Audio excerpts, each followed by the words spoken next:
अस्सलामुअलैकुम वरहमतुल्लाहि वबरकातुहू।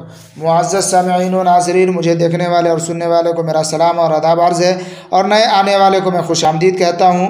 अगर मेरी बातें और मज़मून और उन्वान अच्छे लगें तो आप अपने दोस्तों में इसका लिंक शेयर कीजिए और अपने दोस्तों में फैलाइए और हमारे चैनल को सब्सक्राइब कीजिए। यूपी में सियासी पार्टियों के लिए महशर की घड़ी सर पर आ गई है। इक़्तिदार पाने और बचाने की जंग तेज़ होती जा रही है। 10 मार्च को रिज़ल्ट आना तय हो गया है। हर पार्टी अपने अपने दाव पेच चल रही है। सियासी बसात पर शह और मात का खेल जारी है। पहले समझा जा रहा था कि इक़्तिदार पर काबिज़ बीजेपी जिस तरह जारहाना अंदाज के साथ इंतखाबात को धर्म युद्ध की तरह लड़ रही है और हिंदुत्व का कार्ड खेल रही है, गैर बीजेपी पार्टियां उसका मुकाबला नहीं कर पाएंगी और बीजेपी एक तरफा तौर पर बाजी मार ले जाएगी। लेकिन बज़ाहिर अचानक हालात ने कुछ ऐसा पलटा खाया आम तौर पर जिसकी तवक्को नहीं की जा रही थी, और बीजेपी का धर्म युद्ध का रथ ज़ात बिरादरी और उगड़े बिछड़े की दलदल में फंस गया, जिसने एक मतलब फिर मंडल कमंडल की जंग की याद ताज़ा कर दी। इस नई मुसीबत के बावजूद बीजेपी ज़रा भी पीछे नहीं हटी है और उसने हिंदुत्व के एजेंडा को लपेट कर नहीं रखा है, बल्कि उसको धार को मज़ीद सैकल कर दिया है। और इस जंग में मरकज़ी वज़ीर दाखिला अमित शाह सिपह सालार के किरदार में हैं, जिन्होंने सहारनपुर कमिश्नर के कैराना असम्बली हल्के से 22 जनवरी को मगरबी यूपी की बीजेपी की इंतखाबी मुहिम का आगाज़ किया और हिंदुओं की मबनिया नकल मकानी के इशू को गर्म करने की पूरी कोशिश की। 2017 के असम्बली इंतखाबात और 2019 की पार्लिमानी इंतखाब में भी बीजेपी कैराना के इशू को फ़िरका वाराना रंग देकर इस्तेमाल कर चुकी है और फ़ायदा उठा चुकी है। मालूम नहीं कि अब यह इशू उसके लिए कितना कारगर साबित हो सकता है।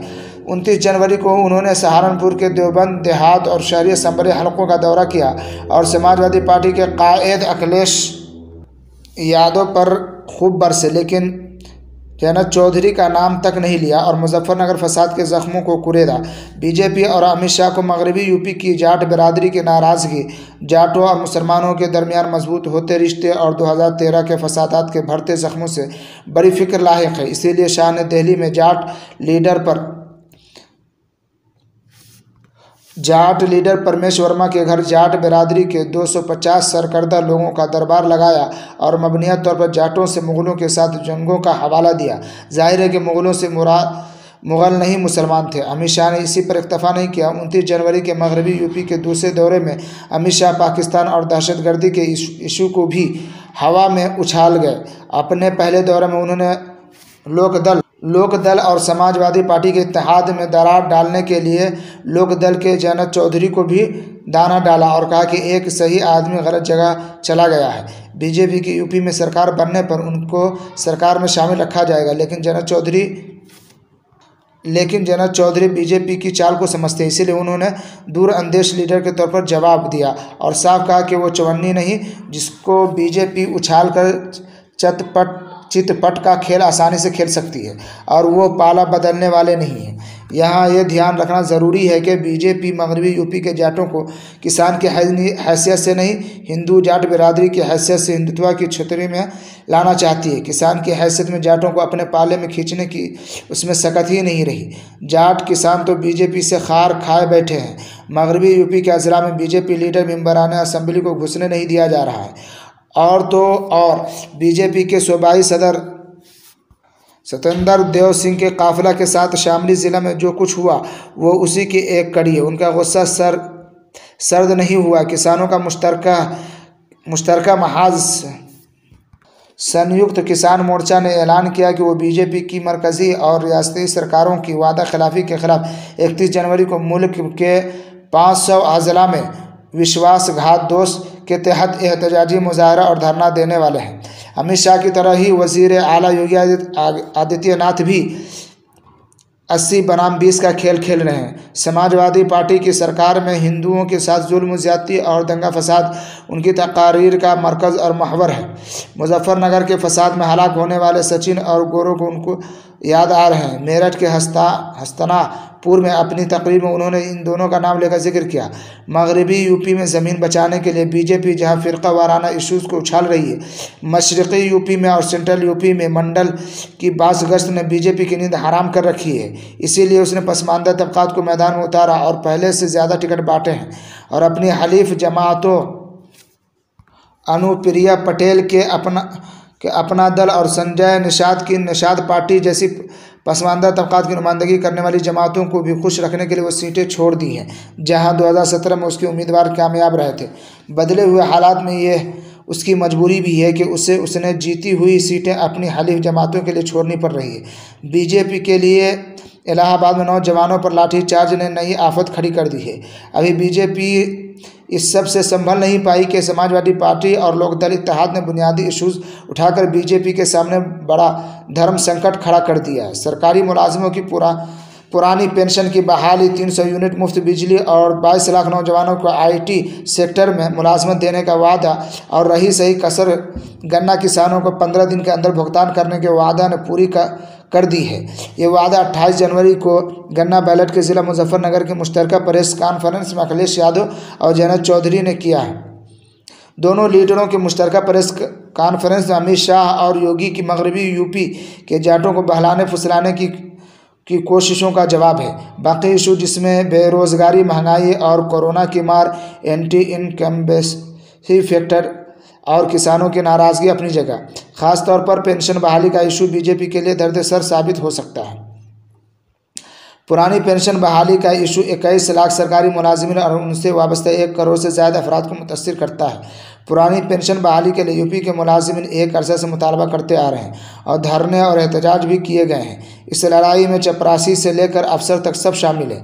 वो भी शामिल हैं जो रिटायर हो गए हैं, लेकिन पेंशन न मिलने से उम्र के आखिरी पड़ाव पर हैं और बुरा वक्त झेल रहे हैं। मौजूदा 21 लाख में 5 लाख मुलाजिमीन वो हैं जिनको आउटसोर्सिंग ठीक यानी पर एजेंसियों के ज़रिए रखा गया है। इस अहम इशू पर न तो पार्लियामेंट में और न असम्बली में कोई आवाज़ बुलंद हुई, न अपोजिशन जमातों ने पार्लियामेंट और असम्बली में इस पर बहस कराई।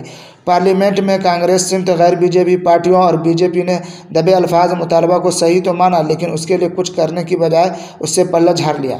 हैरत की बात यह है कि जो लीडर MP और MLA एक मतलब बन जाता है वो ताहयात लाखों रुपये पेंशन पाता है, लेकिन जो लोग दफ्तरों और अस्पतालों और स्कूल कॉलेजों में पसीना बहाते हैं, जिस्मानी मशक्क़त उठाते हैं और दिमाग सोजी करते हैं, उनकी आवाज़ में आवाज़ मिलाने का ख्याल किसी MP और MLA को नहीं आया।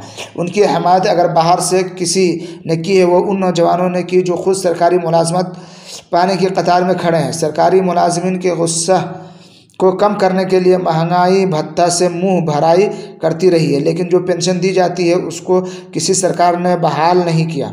बीजेपी मुखालिफ जमातों का इल्ज़ाम है कि बीजेपी ने सरकारी मुलाजमतें देने के बजाय आउटसोर्सिंग सिस्टम को नाफिज करके पसमानदा तबक़ात और दलित तबक़ात के रिजर्वेशन कोटा पर भी छुरी चलाई है और उसके ज़रिए कोटा सिस्टम को नुकसान पहुंचाया है।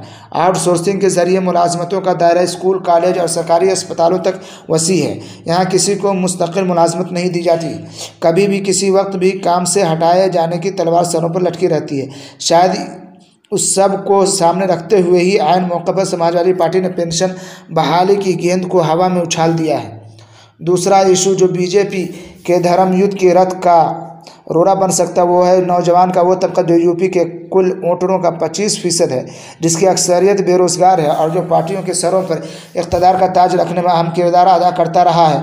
वो चाहे 2007 में BSP रही हो जो 403 सीटों में से 206 सीटें जीतकर मुकम्मल अक्सरियत के साथ इक़्तिदार पर काबिज़ हुई थी। समाजवादी पार्टी जिसको 2012 में 224 सीटें मिली थी और बीजेपी जिसने 2017 में 312 सीटें लेकर गुज़िश्ता रिकॉर्ड तोड़ दिए थे। इसीलिए कांग्रेस इंतखाब में नौजवानों की अहमियत समझते हुए जहां 20 लाख नौजवानों को रोज़गार देने का वादा किया है और भर्ती विधान चुनाव घोषणा पत्र मंशूर जारी किया है, उसके तहत हुनर को फ़रोग़ देने स्किल सेंटर के क्लस्टर कायम करने के साथ बेरोजगारी नौजवानों को रोजगार दिए जाने का वादा शामिल है। इलावा अजीज प्रियंका गांधी वाड्रा का ताज़ा बयान कि अगर समाजवादी पार्टी की सीटें कम हुई तो कांग्रेस हिमायत करेगी और हुकूमत साजी में मदद देगी। ये बयान मौजूदा सियासी तनाजुर में काफ़ी अहमियत का हामिल है, लेकिन ये बात समाजवादी पार्टी और लोकदल को नहीं भूलनी चाहिए कि सरकार साजी में बीएसपी सुप्रीमो मायावती बीजेपी को सहारा लगा सकती है। इलावा अजीज संघ परिवार और बीजेपी भी आसानी से यूपी के खिलाफ को हाथ से जाने नहीं देंगे। बीजेपी को कमज़ोर मान लेना उन पार्टियों के लिए खुशफहमी भी साबित हो सकती है। बीजेपी इंतखाबात के ऐलान से पहले ज़मीनी सतह पर सरगर्म रहती है और तंजीमी ढांचा के लिहाज से भी उसको गैर बीजेपी पार्टियों पर सबकत हासिल है जो इलेक्शन जीतने का कलीदी है। सरकार भी अभी उसकी है। एक खदशा का इजहार तो खुद जैनब चौधरी अपने इंटरव्यू में कर रहे हैं, वो है पोस्टल बैलेट पेपर का हथियार जिसका कारी ज़ख़म 2019 के पार्लिमानी इंतखाब में आजानी चौधरी अजीत सिंह को लग चुका है।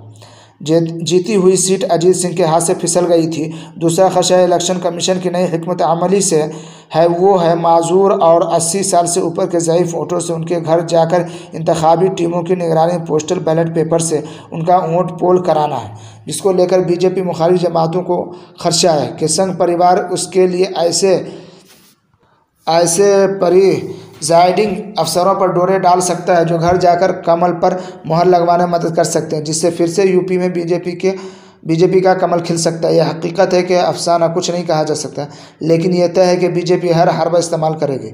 यूपी 2022 का इंतखाब बीजेपी के लिए ही अहम नहीं, समाजवादी पार्टी के अखिलेश यादव और लोकदल के जैनब चौधरी के लिए भी काफ़ी अहम है। यह इंतखाब दोनों लीडरों के सियासी मुस्तकबिल को भी तय करेगा और 2024 में कौन दिल्ली गद्दी नशी होगा उसका भी फैसला करेगा। ये वो चंद बातें थी जो मैंने आज आपके सामने पेश की है।